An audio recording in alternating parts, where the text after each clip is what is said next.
All right, what's going on, everybody? Welcome back to my podcast.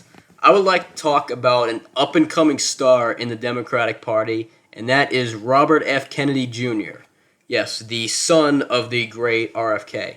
Now, I would like to talk about his candidacy a little bit and why I'm such a big fan of him ever since I discovered him about a month ago. He's been really gaining traction within these past few weeks within the party, and in fact within America. It's not just left wingers that are on board with this guy. There's a lot of conservatives that are coming out and really advocating for some of the things that he's been talking about on the campaign trail as of late. In fact, he's been on a lot of podcasts. In fact, he was on Joe Rogan last week. If you guys caught that, he was talking a little bit about vaccines, the CIA, stuff like that. And I like to tell you a few things about why I'm such an RFK fan and why I'm really hoping he actually wins the Democratic nomination, even though he most likely won't. His back is against the wall. It is a few things. One, he's not a politician, so obviously I'm going to be a fan of him because he's not part of the deep state. Secondly, because I feel like I'm not being lied to. That ties into the first point, that he's not part of the deep state. Thirdly, he seems like kind of a libertarian on plenty of things. And four, he seems to despise our own government. I feel like the first few points that I made have to do with the fact that he's just anti-establishment, doesn't trust the government, this, and that. But you know what? I feel like shitting on the government all I want, so you know what? I'm going to do it. I'm going to make as many points I can about how bad they are, and RFK should do the same when he's on the campaign trail. He's going to pick up more and more support, because guess what? That's how Trump won in 2016.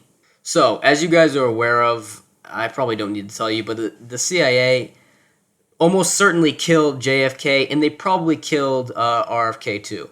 In fact, Sirhan, who is still alive today, by the way, said that he has no recollection of killing RFK. And the reason that I believe him is because he was probably under MK Ultra, which is a CIA mind control, or not mind control, but brainwashing technique, which they used against Jack Ruby, who inexplicably shot Lee Harvey Oswald. And he said he had no recollection of doing it. He said he had no idea why. I listened to a podcast about Tom O'Neill, who said that Ruby had actually undergone, the CIA had brainwashed him using MK Ultra. I mean, I could go on and on about this, about the CIA and that whole situation when it had to do with the JFK assassination. I've done a ton of research on it. But you know what? That'll be another video for another time. Point is, I don't trust the CIA, and neither should you. Especially when they will willy-nilly just kill your own family members. Your dad and your uncle. So obviously RFK is going to go on the Joe Rogan podcast and say this type of thing because it's true. And he even said himself, he's like, I fear that, I got to be careful that the CIA could whack me. And, we should be projecting economic power around the globe and not military power. It will make us much stronger. But what do you think happens when you get into office? Like, if you're talking about your uncle who's assassinated, and you believe the intelligence agencies were a part of that, what happens to you? Well, I got to be careful. I mean, I'm aware of that, and I'm not. I'm aware of that danger, and I don't live in fear of it, at all. But I'm not stupid about it, and I take precautions. It's so funny because if they did that, they would make him a hero. That's what happened to JFK. That's what happened to MLK, even though, I haven't looked into that one too much, but he could have been assassinated by the CIA or somebody. That's a shady one too. A lot of the 60s assassinations have to do with shadiness. Malcolm X was assassinated too. I could go on and on about the assassinations, but I'm not going to because that's not the point of this video. However, the point that I am trying to make is that the CIA can't be trusted, and when you kill someone, you make them into a hero. However, the mainstream media doesn't follow this tactic. They're part of the deep state as well, obviously. What they do is they like to tarnish you, and this is what they did with Trump because he wasn't a part of the deep state, and you could already see signs that they're doing it with RFK as well. Take Russiagate, for example. Take this sex crime, the whole Stormy Daniels situation. By the way, I don't know, what was that other woman he was like apparently groping or touched when she didn't want to be touched? It's like it happened like 30 plus years ago. And now they're hitting him over this. It's like, sorry, I'm sick. I don't have COVID, but I wish I did because it would be another reason for me to shit all over how bad the vaccine is. I'll get into that. Anyway,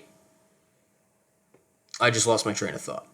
Anyway, it's like I feel like, and listen, I don't have all the facts on my fingertips, but I have the sense that our establishment is going out of its way to do anything and everything to try and get Trump locked up. Now, I could be completely wrong about this. I have no doubt that Trump actually maybe did commit crimes, and like I said in a previous video, it would be funny if he went to prison because, I mean, not that it'd be right necessarily, but it would certainly be funny. Nonetheless, I don't think he's going to go to prison because when you're rich and powerful, obviously you don't go to prison. I mean, like Trump said, you could get away with murder, shoot somebody on Fifth Avenue, and not lose any voters. And it sounds like hyperbole, but no, I think it's absolutely true. He could probably kill somebody and get away with it. Nonetheless, that doesn't mean maybe what he did is inexcusable, but this is my point in saying that the deep state will do anything and everything to try and fuck you. If you don't go along with their narrative, if you don't play their little game, you're fucked. When it comes to the media, the CIA, politicians, they're all corrupt in many ways.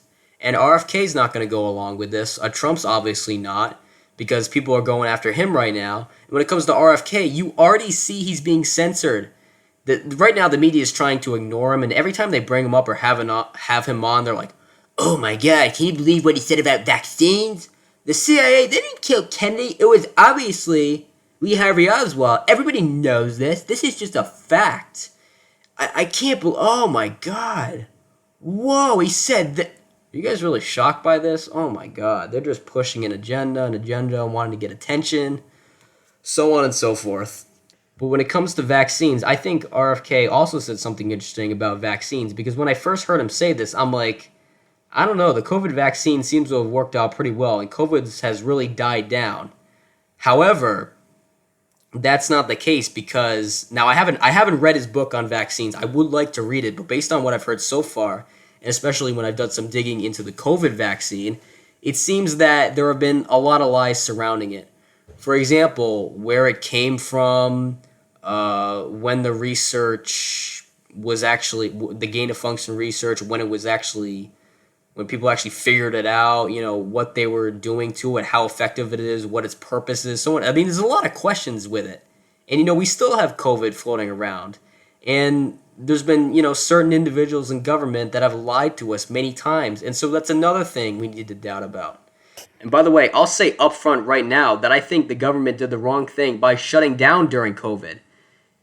When there's a virus out there that you don't know about, the right response isn't to just shut down. That's acting on fear. That's like when we went into Iraq, we're like, oh, I don't know where these weapons of mass destruction are, but fuck it, we're going in anyway, even though they might not be there. I mean, maybe they are, I don't know. That's acting on fear, and so we just shut down. We didn't even have a plan. You can't, it's the wrong thing to do. And in fact, you're enforcing these stay-at-home policies. You're constantly having people wear masks, stay out of public facilities for months on end, in fact, years on end, and it's just ridiculous. I mean, you can't function as a society like that. There are so many people that die due to depression, drugs, alcohol. In fact, I'm willing to believe that killed more people than COVID actually did. But I digress. Anyway, when it comes to vaccines, I think RFK has a point to a lot of this. I can't say too much about it because I only know a little bit about COVID and those vaccines and not the other vaccines that he's been talking about, the ones that cause autism. I'll have to read some of his book on that, but I think it's very interesting. Also, RFK was talking a lot about, about anti-war stuff. He doesn't want to put boots on the ground. He doesn't want to spend endless amounts of money on the military, which I think is great because We spent God knows how much money on military spending, war after war after war. And, it's getting ridiculous. Bombing kids. Their lives are just as valuable as ours. It's funny. George Orwell said in his 1984 book, and I'm paraphrasing his quote here, but he said, "War isn't won, it's just continuous." And if you think about it, it is absolutely true, because have we ever had a war that has ended all wars? No, we're in a few wars right now. But, that's another discussion for another time. I don't want to go through a whole policy comparison here, but the point is, I told you the reasons I like RFK, and that's why I'm voting for him in the primary, unless somebody else comes along, which I doubt at this point. His back, like I said, his back is certainly against the wall. He's probably not going to get the nomination, considering the history, unless Biden drops out, which, funny enough, he actually implied that he was going to drop out as soon as he ran for president the last time, but like I said, you can't trust politicians. Obviously, he's going to run again because he wants to finish the job, man, even though I don't know what job. He did the job, and that was to kick Trump out of office. That was his entire campaign. You did it. You did it as soon as you stepped into office and you were inaugurated. But whatever. And I think this segues into another great part of this episode. I'm going to finish it off here. Joe Biden was at a gun safety rally in Connecticut, and he quoted John Wayne by saying, "There's a storm coming in." Is that right? Is that still the deal? That's the truth. Now, don't make a lie. As that scene in the John Wayne movie, don't make me a dog-faced lion pony soldier. It's like, first off, I didn't even know that was a John Wayne quote, and I've seen a few John Wayne movies. It's funny because I thought to myself when he said that during the last, remember he said that a few years ago, he was like, "Oh, you're a lion, dog-faced pony." He said that to a voter, and I thought to myself, I'm like, that sounds like something that was said to him in the Wild Wild West by like Clint Eastwood or something. Turns out it's a John Wayne quote, and Biden's bringing it up again, just randomly. And he said this. I'll play the clip. All right. God save the Queen, man.